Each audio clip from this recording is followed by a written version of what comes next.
Hello there, welcome to the news. I'm Shivanee Thapa Basnyat. First, the headlines. Mahanavami being observed offering worship to goddess Siddhi Datri. Taleju Bhavani temple open for devotees today. Auspicious hour to receive Baradasai Tika this year has been set for 11:51 a.m. tomorrow. Ghadasthapana immersion slated at 10:34 a.m.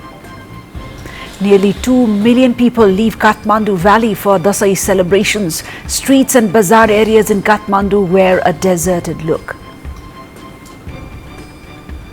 Parties in the ruling coalition effortful to sort out differences over electoral seat allocation.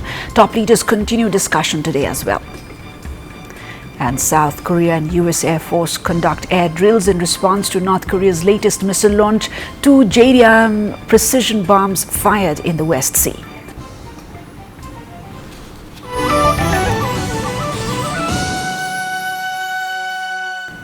The details now. The 9th day of Baradasai festival is being observed as Mahanavami today. The 9 days of Dasai or Navaratri symbolize the battle which took place between the different manifestations of Durga Bhavani and demons.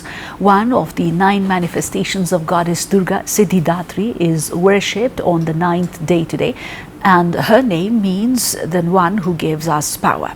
It is also believed that goddess Siddhi Datri killed demon Mahishasura on this very day.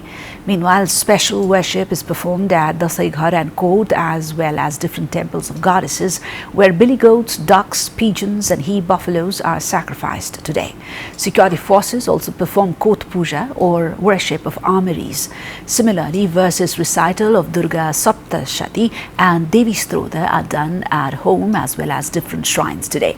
People in general also offer prayers and special pujas to their vehicles, marking the Mahanavami day today. The Taleju Bhavani temple, situated at the premises of Hanuman Dhoka Darbar Square, has been opened to devotees on the occasion of Mahanavami. Taleju Bhavani is considered one of the most powerful of goddesses. This temple, dedicated to goddess Taleju Bhavani, is open to devotees only on the day of Mahanavami or Ashwin Shukla every year. Taleju temple is seeing influx of devotees this year as the temple remained shut for the past 2 years in the wake of COVID-19 pandemic and restrictions. Meanwhile, the statue of the goddess Taleju Bhavani has been placed at Mulchok and worshipped until the day of Vijayadashami, that's tomorrow. The statue of goddess was taken amidst a ritualistic procession to the Mulchok area of the Hanuman Dhoka Darbar Square at an auspicious hour of the day of full Pathi. It was followed by special worship carried out at midnight on Mahashtami by sacrificing 54 he-goats and 54 he-buffaloes.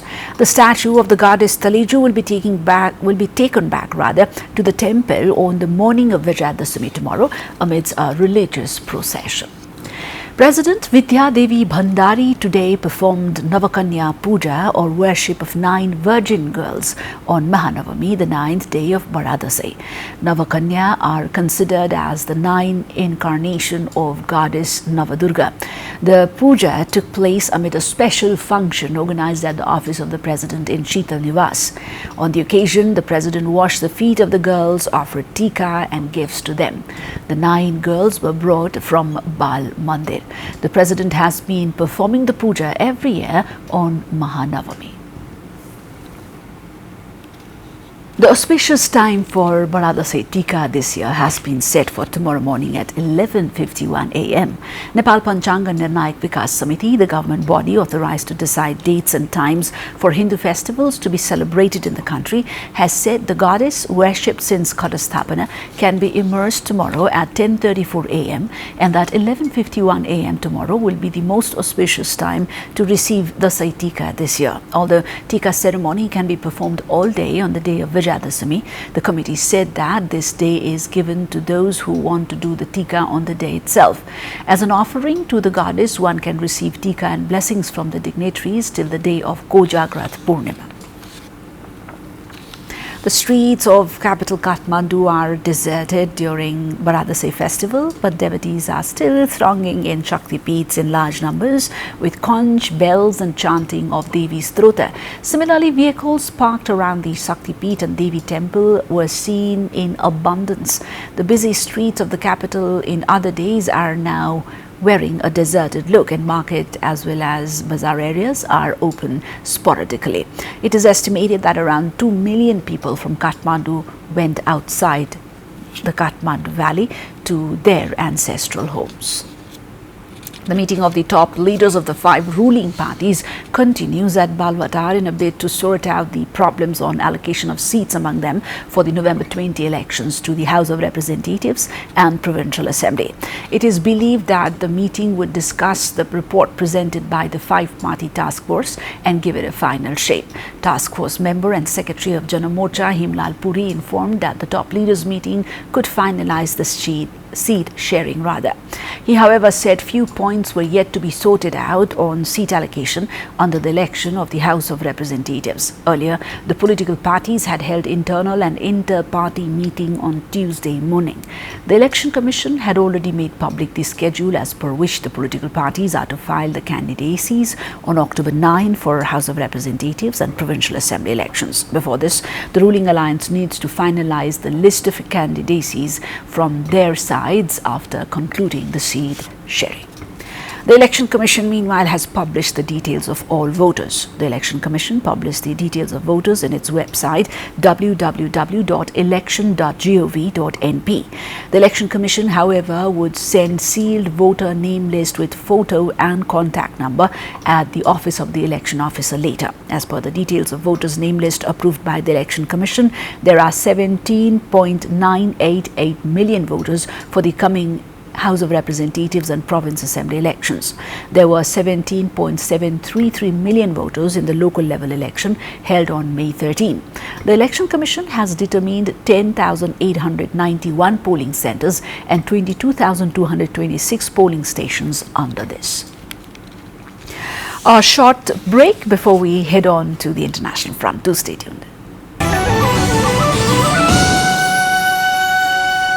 Welcome back to the news. South Korea and the United States Air Force conducted air drills today in response to North Korea's latest intermediate ballistic missile launch. The Joint Chiefs of Staff JCS said that 4 F-15K fighters of South Korea and 4 F-16 jets of US took part in the drills. In the bombing drills, a F-15K fighter jet fired 2 JDAM, that's Joint Direct Attack Munition, precision bombs at a target on the uninhabited Zigdo Island in the West Sea, according to the JCS. In another headliner of the day, 3 scientists jointly won this year's Nobel Prize in Physics for their work on quantum information science that has significant applications, for example, in the field of encryption. Elaine Aspect, John F. Klosser and Anton Zeilinger were cited by the Royal Swedish Academy of Sciences for pioneering quantum information science. While physicists often tackle problems that appear at first glance to be far removed from everyday concerns, tiny particles and the vast mysteries of space and time, their research provides the foundations for many practical applications of science. The prizes carry a cash award of 10 million Swedish kronor, that's nearly about $900,000 and will be handed out on December 10. The money comes from a bequest left by the prize's creator, Swedish inventor Alfred Nobel, who died in 1895. A quick look now into the news still ahead on the bulletin.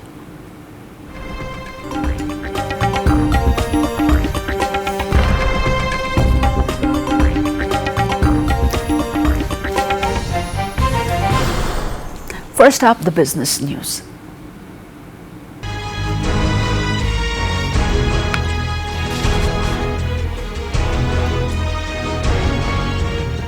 In recent years, Tongbai County in central China's Henan province has successively become the practice base for the concept that lucid waters and lush mountains are invaluable assets. Tongbai is the first county through which the Huahe River runs from its source. The Huahe River, along with the Qinling Mountains, is regarded as the geographical line dividing China's north and south. Along the banks of the river, there are many parks with squares for mass laser activities and quali walk trails, attracting locals to work out there.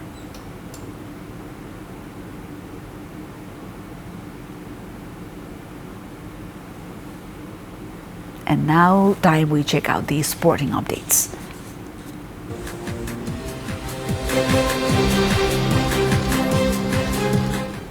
China secured its knockout stage spot in men's teams at 2022 ITTF World Teams Championship after a 3-0 convincing win over Thailand in Chengdu of China. This victory extends China's winning streak to 4 after 4 ties in Group 1.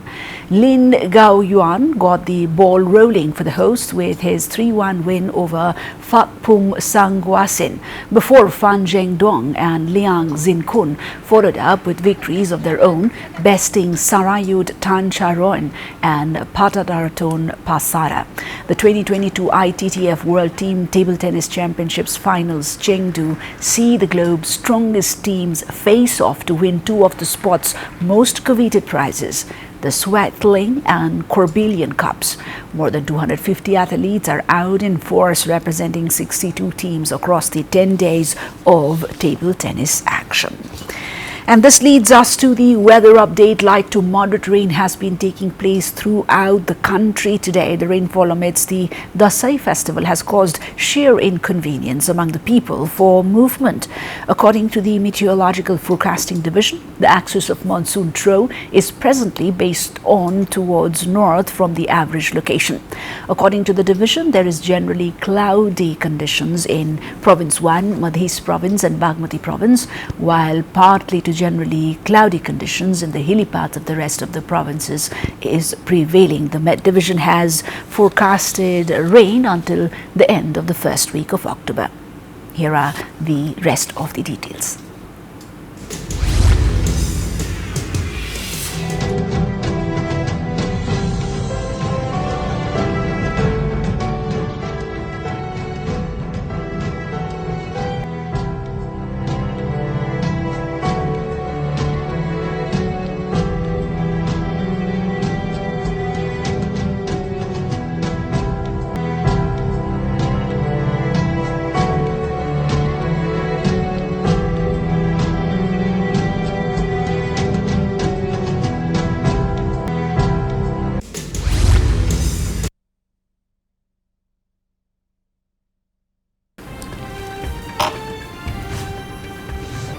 Mahanavami being observed offering worship to goddess Siddhidatri. Taleju Bhavani temple open for devotees today.